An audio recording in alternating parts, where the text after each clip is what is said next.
ফারাক্কা চুক্তি মোতাবেক বাংলাদেশকে যে পরিমাণে পানি দেওয়ার কথা সেই পানি পাওয়া যায়নি।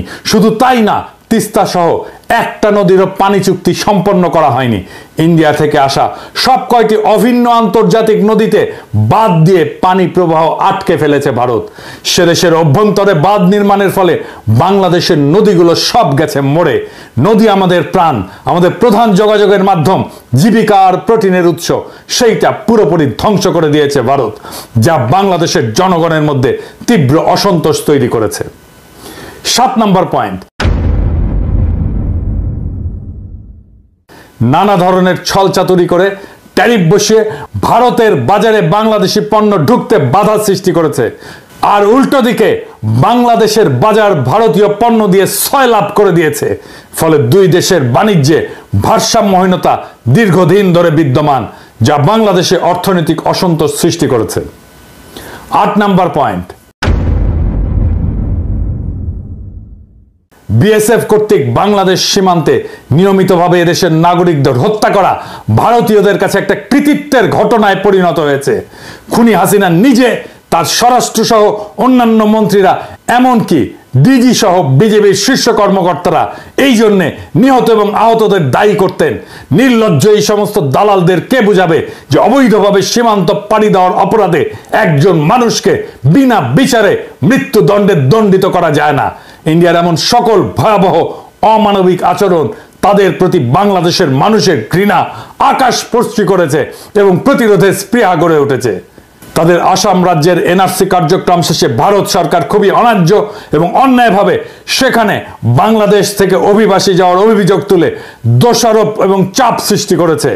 শুধু তাই না, বিজেপির প্রধান নেতা অমিত শাহ বাংলাদেশিদেরকে উই পোকার সাথে তুলনা করেছে এবং বাংলাদেশিদেরকে উল্টো করে ঝুলিয়ে রাখার কথা বলেছে। 9 নম্বর পয়েন্ট, শুরু থেকেই ইন্ডিয়া রোহিঙ্গা গণহত্যাকারীদের পক্ষ অবলম্বন করেছে। একজন রোহিঙ্গা শরণার্থীকে তারা ভারতীয় সীমানায় ঢুকতে বা আশ্রয় নিতে দেয়নি এবং রোহিঙ্গাদের খালি করে দেওয়ার পরে ওই জায়গায় গিয়ে ভারত তার সমস্ত ব্যবসাপাতি নিয়ে বসিয়েছে। ব্যবসা বাণিজ্য চলছে তুমুলভাবে। রোহিঙ্গা সমস্যায় ভারত সবসময় মায়ানমারের পক্ষে এবং বাংলাদেশ বিরোধী বৈরী ভূমিকায় অবতীর্ণ হয়েছে। 10 নম্বর, খুনি হাসিনার অবৈধ সরকারকে ক্ষমতায় বসিয়ে রেখে ইন্ডিয়া তাদের জন্য সুবিধাজনক শর্ত জুড়ে দিয়ে বাংলাদেশের স্বার্থবিরোধী অজস্র চুক্তি স্বাক্ষর করিয়ে রেখেছে। বাংলাদেশের স্বার্থবিরোধী এমন সব চুক্তিতে ভারতের পক্ষে লাভ এবং সুবিধাজনক শর্ত লিপিবদ্ধ করা হয়েছে। ভারতের বাজারে বৈধভাবে বাংলাদেশি কর্মীদের প্রবেশাধিকার নাই বললেই চলে, আর ভারত থেকে লক্ষ লক্ষ পেশাদার বাংলাদেশে এসে চাকরি করে এবং রেমিটেন্স পাঠায় ভারতে। শুধু পানি নির্ভরতাই নয়, বাংলাদেশের খাদ্য, বিদ্যুৎ, জ্বালানি নিরাপত্তা ধ্বংস করে দেওয়া হয়েছে। এর সবকিছুই ইন্ডিয়ার স্বার্থের অধীনে অনুকূলে তাদের পদতলে অর্পণ করেছে ফ্যাসিস্ট শেখ মুজিবের কন্যা খুনি হাসিনা এবং তার দল আওয়ামী লীগ।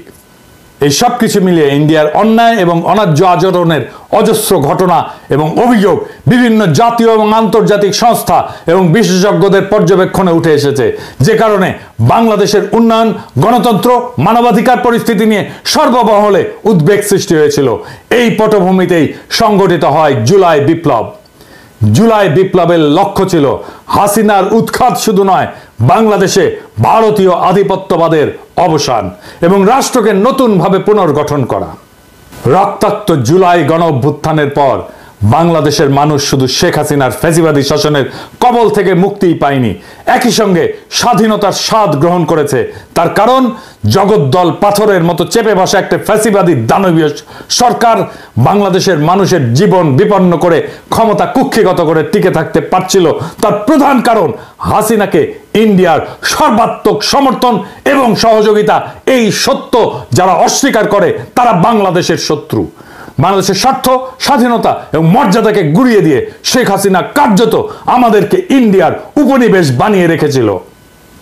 বাংলাদেশের প্রত্যেকটি মানুষের কাছে এই সত্য এতই স্পষ্ট ছিল যে শেখ হাসিনার পলায়নের পর বাংলাদেশের মানুষের সামনে ইন্ডিয়া প্রশ্নে একটা অভূতপূর্ব জাতীয় ঐক্যমতের আবির্ভাব ঘটেছে। সফল গণ অভ্যুত্থান সম্পন্ন হওয়ার পরপরই আগস্ট মাসের শেষ ভাগে উজানে পানি ছেড়ে দিয়ে বাংলাদেশের একটি অংশ প্লাবিত করে বিপ্লব পরবর্তী মুহূর্তে একটা বিপর্যস্ত অবস্থার মধ্যে ঠেলে দিয়েছিল ইন্ডিয়া। সেই ঘটনায় আমাদের জাতীয় ঐক্যমত আরো শক্তিশালী এবং আরো দৃঢ় হয়েছে। আমরা ইস্পাত দৃঢ় গণপ্রতিরক্ষার অভিষেক ঘটতে দেখেছি।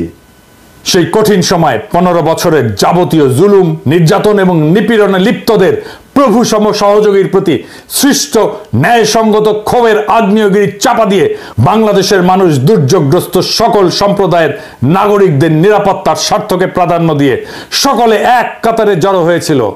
ইন্ডিয়ার যাবতীয় প্রোপাগান্ডা এদেশের সংখ্যালঘু হিন্দু সম্প্রদায়কে নিয়ে তাদের জঘন্য মিথ্যাচার, বিদ্বেষমূলক বানোয়াট প্রচারণা, অভাবনীয় সংযম, প্রজ্ঞা এবং দূরদর্শিতা দিয়ে বাংলাদেশিরা মোকাবেলা করেছে।